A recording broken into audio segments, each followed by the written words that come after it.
What's up, everyone? Tempe against police violence. Sorry for the dark video. I would turn my flash on to record, but I'm walking down my neighborhood road right now, and I don't want anyone like freaking out what that random light is and it be my phone and me get the cops called on me for a petty reason. But the reason I'm making this video is because I got news today about Tempe PD opening fire on a citizen, and this happened today on Farmer and 9th Street in Tempe, just off of University and Mill, right? Well, from what the PIO was telling people is that the subject who the police were after had a warrant for his arrest, and he was originally from Colorado. What's it called? And he had a warrant for his arrest out here, and he was known to carry firearms, but they weren't sure if he was carrying at the time. So they used two ways to try and stop the subject. They fired one non-lethal round and one live round. The non-lethal round hit the subject, but it didn't affect the subject at all. The live round missed the subject, so the subject ran and trespassed into other people's property to try and evade the police.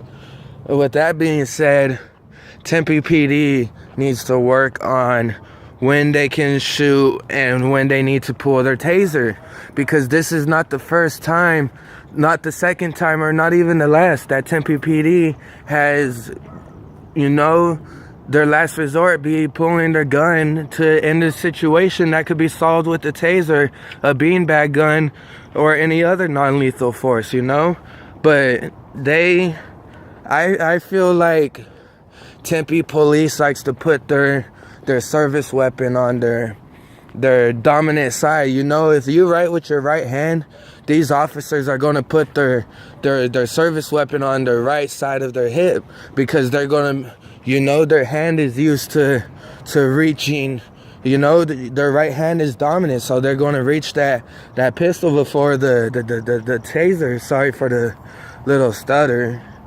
But officer-involved shootings have been happening in the Tempe community for the past few years. Anthony Del Castillo on Millen University, hit by a stray bullet.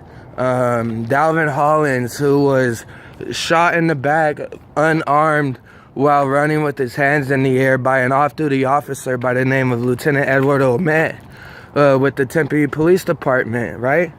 And things just keep getting crazy.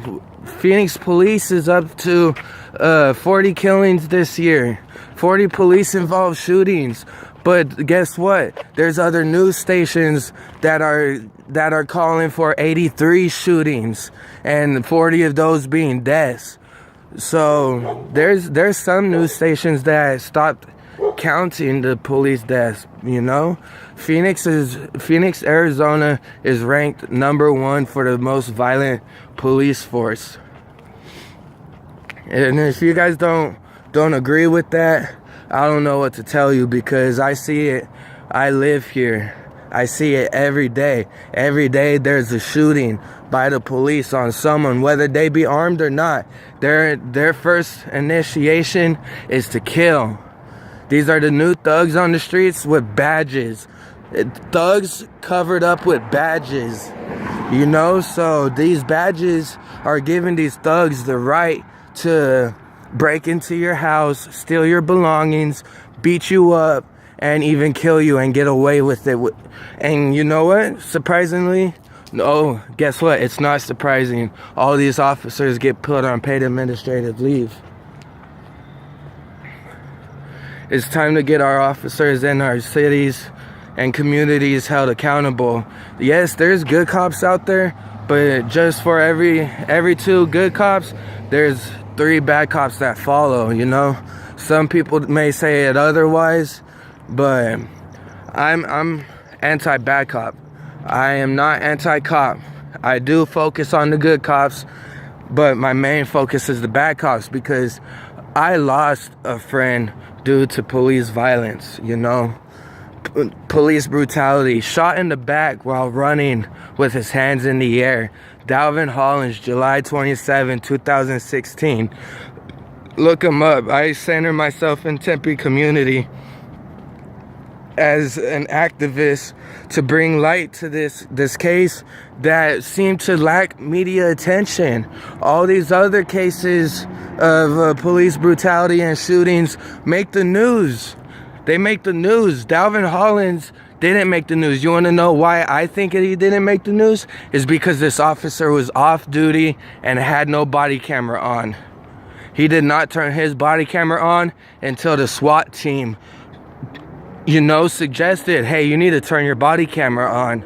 So we're waiting for all of that paperwork to come out to get the body cam footage information, body cam footage from the off-duty officer, body cam footage from the SWAT team, and much more. But this is all my thoughts on the police violence in Arizona. And it's not just Arizona, it's all over the nation, it's all over the country. We are being suppressed by our suppressors, and what are we supposed to do, you know? We need to band together and fight back, because without banding together, what do we become? We become a group, not a group, because we don't want to band together. Banding together will allow the cops to know that we are tired of their crap, we are tired of the police killings, and we are tired of the way they handle stuff.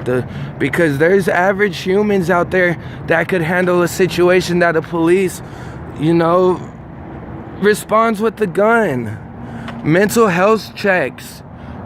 Guess what? Half of these mental health checks that go down in Phoenix area end up with the police shooting. Michelle Casso called for a welfare check.